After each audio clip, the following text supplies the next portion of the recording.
Absolutely. I mean, we have so many people online now that are so excited to share that they have recordings in their home, outside of their home, on their Ring camera of paranormal activity, that it's like their uncle coming through the door, it's their little sister playing in their playroom. So this isn't too far-fetched in the sense of many people throughout generations have expressed feeling and experiencing connections with those that they knew and no longer have in their life. So it's both. Some they've never met and they've had these connections with these souls. And then those who've had those that crossed over and they're like, I know, even though other people would make fun of them and cause them distress, they were like, I know, I could feel it, I can sense it. And it's kind of like that's why we're saying these experiences. These are ours. Others may not understand or believe, and that's okay too. But this is what we've gone through, and it feels very genuine for us. Yes. And kind of what's coming through me right now from Spirit is to highlight that this is also a time period when many individuals on the planet are starting to come closer to divine union. If that term resonates with you, please get in touch with me. I have a lot to share about divine union in general. But it's also the divine unions that are going to help lead the way to the new earth. And what Spirit is telling me is that some folks on the planet who may feel their divine partner is not on the planet at this time may possibly be coming in a walk-in manner. And I want to share, this is actually what happened with Sean and I on our first round about 6, 7 years ago, before I came in contact with Sean Kelly on the planet.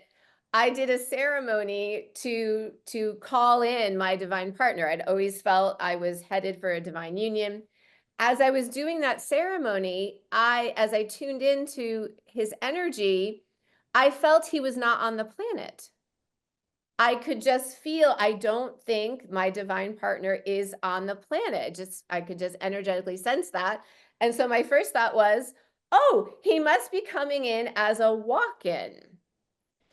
Now, fast forward a year, 2 years later, I came in contact for the first time with Sean Kelly on March 6th, 2020. So almost exactly 5 years ago. When I came in contact with him, we met through Facebook. One of the first things he said to me was, I'm a walk-in. He was a walk-in already in that lifetime. This is his second round of walking in this time period. He already was a walk-in. So as he said this to me, I was like, oh my gosh, that's what my intuition was telling me.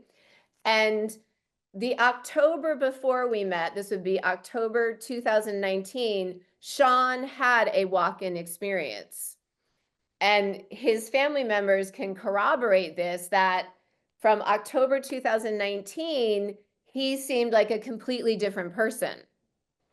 If on this YouTube channel, if you go back to prior to October 2019, his content, even the way he looks, his voice is very different. So what's really fascinating is this is sort of old hat for Sean. This isn't new news for Sean. Sean is very experienced, Yeah, which we he could was hear a in his walk-in videos later already. on. Yeah, Yes. he was a walk-in in that lifetime. And my big point here is that it seems that some divine partners will be coming in as walk-ins as well. So yeah, just really far out and really exciting. Yes, absolutely. But that's what's so interesting about paranormal is that, again, we don't have all the answers. It is what it is.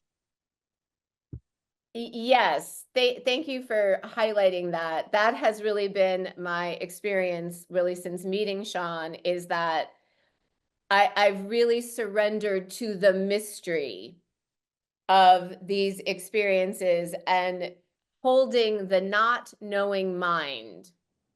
My human mind does not know. You and me, we both have just been along for this ride, open Absolutely. to the magic and mystery of what might happen, not in control of it in any way. That's right. Completely surrendered. And that's where it's like trusting in what is coming through and allowing ourselves just to witness. I always will say, and I'm here to witness.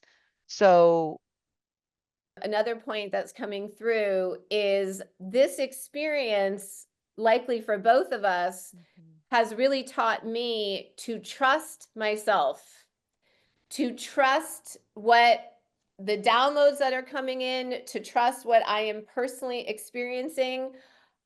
I have shared some of this with some people in my circle, and some people think I'm using it as a coping mechanism. Some people think it's not real. And what this helps us to do, I think, is it really invites us to really more fully be in our power. Our power being in part our trust of ourselves, our sitting in our own truth, and not being afraid to stand in our own truth, even when people don't believe us. and they don't understand. Agreed. And I will not, I have learned throughout my years of practice, along with just growing up in metaphysics, spiritual world with my family. This is a whole other level for me as well. I am not shy from, I've communicated as a medium. I have spoken to those who've crossed over. I just did an amazing reading this week with someone, and they don't tell me anything about what the person is. I don't want to know. I just, if the being wants to communicate with me, because they have free will, by the way, we can call someone. If they don't want to come in, they don't have to come in. If they want to come in, they'll make themselves known. So it's all free will agency for the living and for those who are living in another dimension. But I will say that I have, with regards to what Tass will say, my faith is not wavered. And I had shared my biggest take back from 2024 was trusting, believing that when we are spoken to through prayer, through dreams, through other people that are aligning through, hey, I'm Sean Kelly from Canada and I am a marketing research. And I'm like, what is going on? And I thought, okay, that's it's probably a common name. And then having Sean come through in dreams. Now, Sean and I have been friends. Sean and I, as you'll see, there's videos of him and I throughout before he had crossed over. And I would come to him about the things I would see or feel or sense because he was safe for me to do so. And he would help me to understand a little bit more clearly about what I was experiencing and didn't shoot me down in any way. He held space for me beautifully. And he would share with me while he was living. And right before he crossed over, he sent me messages that I still have to this day that he was going to keep teaching me. And I'm honored and grateful that even through all of this, that just sounds so wild, these stories, I'm still learning because of my dear friend. And whether people believe it or not doesn't matter to me because the experiences that I have with Sean are very genuine. I have gained such more of a clearer perspective in my field and in life in general and connections with people that I care about and just people that I don't even know because of Sean's presence. His perspective and his convictions have helped me to be able to connect with people in such a deep manner that I thank him for it.